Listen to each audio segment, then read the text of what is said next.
ජපානි වාහනයක් පාවිච්චි කරන ඕගලන්ට වැදගත් වෙයි කියලා හිතිච්ච දෙයක් ගැන කියන්න තමයි අද වීඩියෝ එකක් රෙකෝඩ් කරන්න හිතුනේ. විශේෂයෙන්ම කියන්න ඕන මේ ගැන දන්න ගොඩක් අය ඉන්න පුළුවන්. හැබැයි මේ වීඩියෝ එක අදාළ වෙන්නේ මේ ගැන නොදන්න අයට විතරයි. ඔබ දන්නා ජපානයේ වාහනයක් පාවිච්චි කරද්දී හැම අවුරුද්දකම ඒ වාහනේ විවිධ වර්ගයන්ට අදාළව අපි අනිවාර්යෙන්ම බදු ගෙවන්න ඕනේ. විශේෂයෙන්ම කියන්න ඕනේ මේ බදු හරියට ගෙවුවේ නැත්නම් අපිට වාහනේ ශකේන් එක එහෙම නැත්නම් අවුරුදු 2කට වාරයක් එන ප්‍රධානී සර්විස් කිරීම කර ගැනීමට හැකියාවක් ලැබෙන්නේ නැහැ. ඉතින් විශේෂයෙන්ම වාහන පාවිච්චි කරන අය ගත්තට පස්සේ ජපානයේ ඉන්න ස්ටුඩන්ට්ස්ලා ගොඩක් මේ වෙද්දි වාහන පාවිච්චි කරනවා. විශේෂයෙන්ම ස්ටුඩන්ට් කෙනෙක් කියන්නේ ස්කූල් ෆී එක තියෙනවා, ඊට පස්සේ වෙන ලොකු ගොඩාක් වියදම් තියෙනවා, ලංකාවට සල්ලි දාන්න ඕන. ඉතින් මේ වගේ ගොඩාක් ප්‍රශ්නවල ඉඳගෙන තමයි ස්ටුඩන්ට් කෙනෙක් වාහනයක් පාවිච්චි කරන්නේ, මමත් ඇතුළුව. නමුත් මෙහි ව්‍යාපාර කරන ඒ වගේ ටිකක් ඉහළට ගිහින් ඉන්න පිරිසට අවුරුද්දක ටැක්ස් එක කියන්නේ ලොකු ප්‍රශ්නයක් නෙවෙයි කියලා මං හිතනවා. මේ වෙද්දි හැමෝටම ටැක්ස් ගෙවන්න කියලා අනිවාර්යයෙන්ම ගෙදරට කොලයක් ඇවිල්ලා ඇති.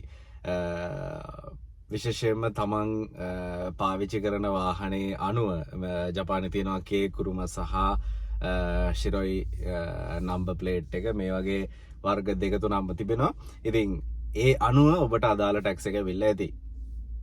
කොහොම හරි මේ ටැක්ස් එක ගෙවන්න මම හිතන්නේ කෙන්නකින් කෙනෙක් වෙනස් වෙනවා.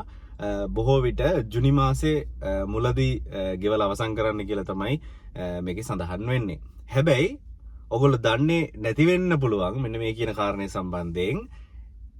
යම් හේකින් මේක ජුනි පළවෙනි සතියේ ගෙවන්න අමාරු නම් ඔබ බලන්න හොඳට ඔය එවපු ටැක්ස් කොලේ ලියුම් කවරේ විශේෂ දුරකථන අංකයක් සඳහන් වෙලා තියෙනවා. මේ දුරකථන අංකයට කෝල් කරලා ඔබට පුළුවන් ජපන් භාෂාවෙන් කතා කරන්න සිද්ධ වෙනවා. කතා කරලා මේක තව මාසයක් දීර්ඝ කරගන්න.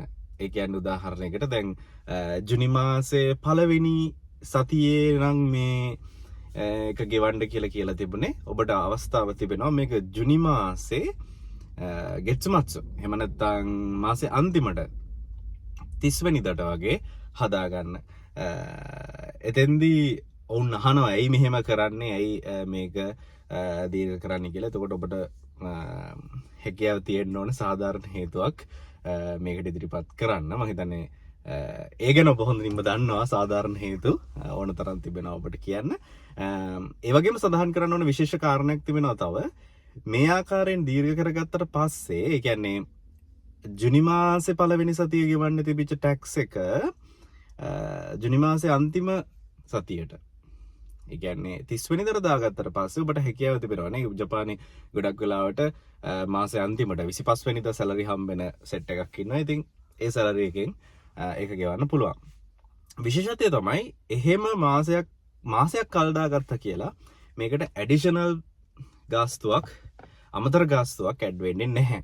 ඉතින් අමතර ගාස්තුවක් ඇඩ් වෙන්නේ නැතුව ඔබට හැකියාව තිබෙනවා මාසයක් පරක්කු කරලා මේ ටැක්ස් එක ගෙවන්න. හැබැයි ඊට වඩා පරක්කු වුණොත් ඔබට සිද්ධ වෙනවා ටිකක් බංකිනයක් එහෙම නැත්නම් දඩයක් එක්ක තමයි මේ ටැක්ස් එක ගෙවන්න සිද්ධ වෙන්නේ.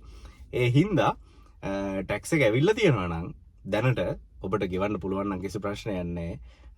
හොඳම දේ තමයි අපේ වගකීම් කල් දාන්න නැතුව කරන එක. නමුත් ඔබට අමාරු නම් ගෙවන්න තව මාසයක් ඔයාට ප්ලෑන් එකක් ගහලා ඒ අදාළ ගාන හොයාගන්න පොඩ්ඩක් දීර්ඝ කරගන්න පුළුවන්. ඒ හින්දා කතා කරලා බලන්න මේ දුරකථන අංකයට. මේක දන්න අය ගොඩක් ඇති මේ වීඩියෝ එක ගෙනාවේ දන්නේ නැති අයට. ඒ හින්දා try එකක් දෙන්න. ජපානයේ වාහනයක් කරගෙන ඉන්න ඕගලන්ට වැදගත් වෙයි කියලා හිතුවා. ඒකයි වීඩියෝ එක කරේ. බොහොම ස්තුතියි. මේ වගේ ජපානය ගැන ඕගොල්ලෝ දන්න නොදන්න ගොඩක් දේවල් ඉදිරියේදී කියන්න බලාපොරොත්තු වෙනවා. හින්දා channel එක subscribe කරන්න කියලා ආදරෙන් ඉල්ලනවා.